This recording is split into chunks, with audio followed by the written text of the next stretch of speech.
ណាអីអែមណាកងត្រាដែលបាសេផ្ដល់ឲ្យអំបល់ដូចគ្នាជាមួយនឹងកងត្រាដែលក្លឹបបាសេផ្ទាល់ហ្នឹងធ្លាប់ផ្ដល់ជូនទៅកាន់កីឡាករលីអូណែលមេស៊ីដែរហើយនៅក្នុងកងត្រាហ្នឹងមានលក្ខខណ្ឌពិសេសច្រើនណាស់បងប្អូនយើងសួរថាប៉ុណ្្នឹងហើយបើថាបើវាមិនព្រមបន្តកងត្រាបន្ថែមជាមួយនឹងបាសេឡូណាទើបវាជារឿងដ៏ចម្លែកប៉ុន្តែយ៉ាងណាអត់ទេអាម៉ាល់បានព្រមព្រៀងគ្នាជាមួយនឹងបាសេក្នុងការចុះហត្ថលេខាកងត្រាថ្មីរហូតដល់ឆ្នាំ2041បើយើងគិតទៅគឺ6ឆ្នាំទៀតបងយើងហើយនៅក្នុងកងត្រាដ៏ពិសេសដ៏អស្ចារ្យនេះបាសេបានដាក់លក្ខខណ្ឌជាច្រើនដូចគ្នាជាមួយនឹងក្លឹបធ្លាប់ផ្ដល់ឲ្យកីឡាករលីអូណែលមេស៊ីគាត់មិនត្រឹមតែមានប្រាក់ខែខ្ពស់ប្រចាំខែ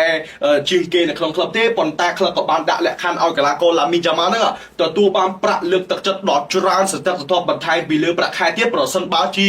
អាម៉ាល់អាចឈ្នះពានរង្វាន់បុគ្គលដូចជាបាឡុនឌ័រដូចជាស្បែកជើងមាសជាដើមហើយការធ្វើបែបនេះក្លឹបជឿជាក់ថាការដាក់កាំបិតឲ្យឡាមីនយ៉ាម៉ាល់គឺខិតខំប្រឹងប្រែងដើម្បីទទួលបានប្រាក់រង្វាន់អញ្ចឹងគឺធ្វើ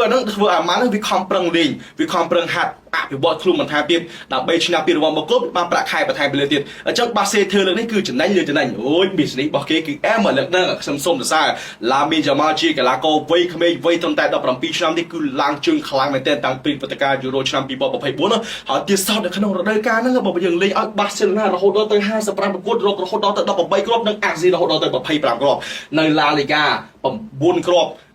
អាក់ស៊ីបាន15គ្រាប់ហើយឆឹមប៊ីលីករកបាន5គ្រាប់អាក់ស៊ី4គ្រាប់ហើយនៅពីរង្វាន់កូប៉ាណូរ៉េរកបាន2គ្រាប់អាក់ស៊ី6គ្រាប់ស្ប៉ៃនឺស៊ឺប៊ឺកាប់រកបានចំនួន2គ្រាប់អញ្ចឹងស្ថិតិនេះគឺល្អណាស់វ័យត្រឹមតែ17ឆ្នាំទេនៅតំបន់ខាងស្ដាំរបស់បាសេខ្ញុំហ៊ាននិយាយមែនឡាមីយ៉ាម៉ាល់គឺក៏លុកមកស្អាតទាំងទាំងការចែកបាល់ទាំងការប្រើស្គីលទាំងការបង្កើតឱកាសទាំងការបញ្ចប់ទីគីមកអែម